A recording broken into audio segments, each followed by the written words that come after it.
Swiss voters have narrowly backed proposals to put a cap on the number of immigrants to the country, including those from the EU. The move jeopardizes free movement agreements the country has with the bloc, and critics say it could lead to unprecedented economic problems. RT's Lucy Kafanoff is in the Swiss capital. Switzerland voted to shut the door to European Union workers, setting up a showdown with Brussels, as well as a potential exit from the single European market. Now, the so-called Stop Mass Immigration initiative was the brainchild of the right-wing Swiss People's Party, which wants strict quotas on foreigners for Switzerland to essentially abandon its free movement of people treaty with the EU. And supporters that we've talked to say that they're worried immigration is driving up rents, that it's undercutting local workers, and that it's burdening public services.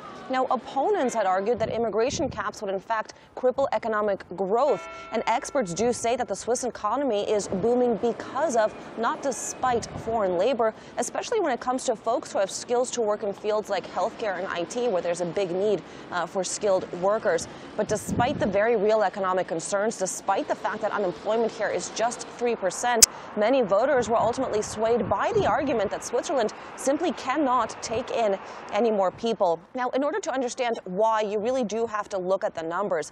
About a quarter of the country's 8 million residents aren't Swiss. There's been a huge uptick in immigration. In fact, about 80,000 new immigrants came to Switzerland last year alone. The vote will likely mean severe repercussions with Brussels. You have to remember that Switzerland isn't a member of the EU, but it has signed on to a lot of the bloc's policies in order to gain access to the European market, where Switzerland sells more than half of everything that it produces. And with 500 million customers, there's a lot of money at stake here. So a historic vote that is likely to have a significant impact on the Swiss economy, as well as on relations with the country's European neighbors.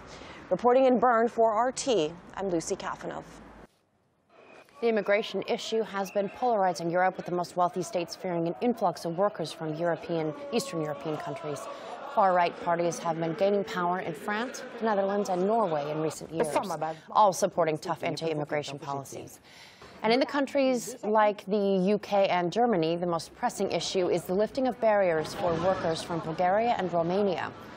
Britain's Prime Minister went as far as threatening to veto any new countries from joining the EU unless tight immigration restrictions are put into place.